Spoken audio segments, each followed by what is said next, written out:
Mi nombre es Marta Patricia Salazar Castillo y vamos a hablar de cáncer de próstata. Esta es la segunda neoplasia más frecuente en el varón en México y el tumor maligno más común en mayores de 65 años. Hay algunos factores asociados con el progreso de la enfermedad, como presencia de un eje hipotálamo-hipófisis gónada intacto, edad avanzada, alta ingesta de grasas animales y baja en vegetales. También debemos considerar la importancia de la historia familiar, ya que tener un familiar afectado por cáncer de próstata en primer grado aumenta el riesgo 2 veces, 2 familiares aumenta el riesgo 5 veces y 3 familiares aumenta el riesgo hasta 11 veces. Entrando al cuadro clínico, en general el cáncer de próstata es asintomático en sus fases tempranas. Esto debido a que la mayor parte de los adenocarcinomas surgen de la zona periférica de la glándula distante de la uretra. Pero si el cáncer involucra la uretra o el cuello vesical, aparecen síntomas obstructivos e irritativos urinarios. Si hay invasión local hacia el trígono vesical, se obstruyen uréteres, lo que evoluciona hacia falla renal. Y si se obstruyen los conductos eyaculadores, aparece hematospermia y disminuye el volumen eyaculatorio. Uno de los lugares más comunes de afección metastásica es el esqueleto axial y los huesos largos proximales, por lo que esto generaría dolor óseo y anemia debido al reemplazo de la médula ósea. Por otra parte, si hay metástasis a ganglios linfáticos pélvicos y compresión de las venas ilíacas, entonces aparece edema de miembros inferiores. Pasando al diagnóstico, la mayoría de los pacientes son diagnosticados por sospecha en el tacto rectal o por elevación del antígeno prostático específico, ya que estos son exámenes que se deben realizar con regularidad en varones adultos. La mayor parte de los tumores surgen de la zona periférica y por lo común se palpan en el tacto rectal cuando el volumen tumoral alcanza 0.2 centímetros. Al obtener un tacto rectal sospechoso, entonces debemos solicitar una biopsia. En cuanto al antígeno prostático específico, este tiene un parámetro continuo. Esto quiere decir que entre más elevado esté, mayor será el riesgo de cáncer, por lo cual no tenemos un valor que sea universalmente aceptado, ya que incluso si los niveles están muy bajos, el riesgo de cáncer todavía existe. Para establecer el diagnóstico de certeza, debemos obtener un mínimo de 10 biopsias por aguja de corte transrectal guiadas por ultrasonido, tomadas de la zona periférica. Si detectamos cáncer, debemos reportarlo con el sistema de gradación de Gleason. Este sistema reconoce 5 patrones histológicos, del 1 al 5, el 1 siendo el más diferenciado y el 5 el menos diferenciado.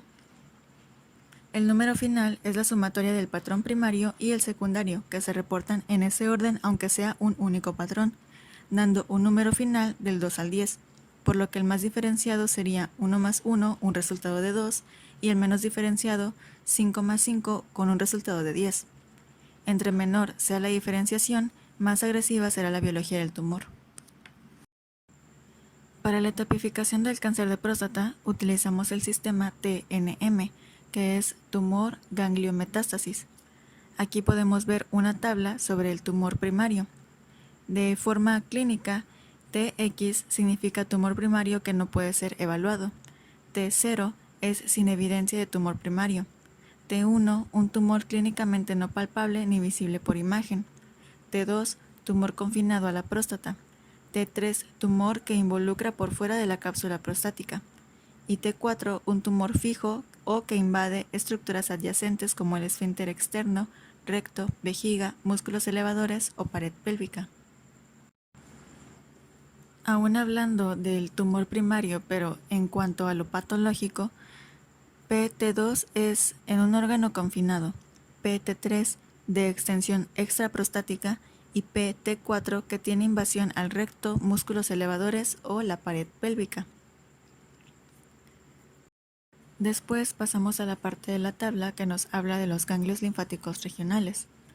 En el apartado clínico, NX significa que los ganglios linfáticos regionales no fueron evaluados, N0 que no hay metástasis en ellos y N1 que hay metástasis. En el apartado patológico, PNX es que no fueron evaluados, PN0 es sin ganglios linfáticos positivos y PN1 es que hay metástasis en los ganglios regionales. Y en cuanto a la metástasis a distancia, M0 es sin metástasis a distancia y M1 es que hay metástasis a distancia.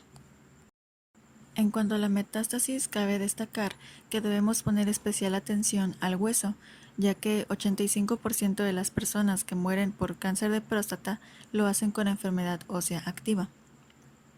Tenemos también esta tabla que reúne al sistema TNM y al sistema Gleason, además de los valores de antígeno prostático específico. Y por último tenemos los grupos de riesgo de D'Amico. Esta estratificación es de utilidad para el pronóstico y la toma de decisiones de tratamiento.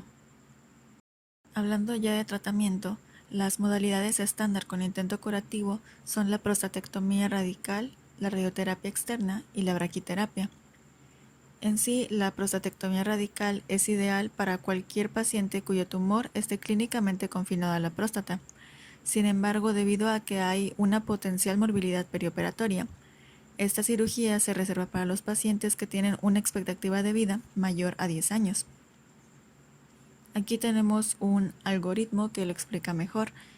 Si el riesgo de recurrencia es bajo y la expectativa de vida es menor a 10 años, entonces se recurre a vigilancia activa. Si es mayor a 10 años, se tiene vigilancia activa y se puede realizar la prostatectomía radical. También podemos recurrir a radioterapia externa o braquiterapia. Si la prostatectomía radical nos da un resultado patológico de alto riesgo, entonces recurrimos también a radioterapia o vigilancia. Si el riesgo de recurrencia es intermedio y la expectativa de vida menor a 10 años, entonces optamos por vigilancia activa o podemos realizar prostatectomía radical. Si la expectativa de vida es mayor a 10 años, podemos también realizar la prostatectomía radical o recurrir a la radioterapia externa, pudiendo agregar bloqueo hormonal y o braquiterapia. Si la prostatectomía radical nos muestra que hay metástasis a ganglios linfáticos, podemos entonces realizar bloqueo hormonal o vigilancia.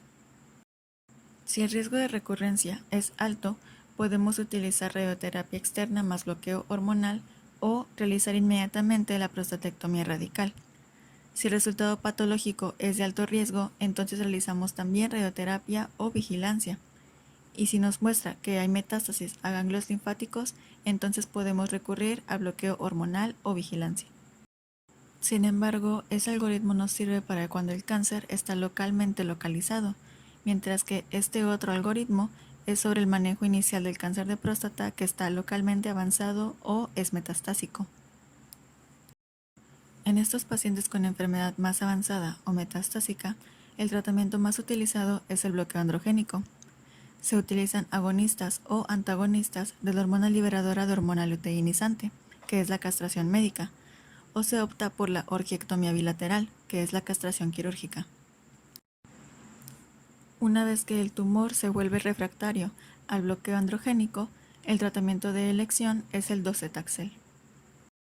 Por último, para el pronóstico, la estratificación de D'Amico predice los pacientes que estarán libres de progresión a 10 años de la prostatectomía radical, 83% en bajo riesgo, 46% en riesgo intermedio y 29% en alto riesgo. También tenemos aquí una tabla de la probabilidad libre de recurrencia bioquímica a 7 años después de la prostatectomía radical. Esto es que haya una elevación del antígeno prostático específico igual o mayor a 0.2 nanogramos por mililitro. Una vez que el paciente presenta recaída bioquímica de la enfermedad, según los estudios, la historia natural de la enfermedad es que desarrolle metástasis en un promedio de 8 años y que fallezca 5 años después de la aparición de metástasis.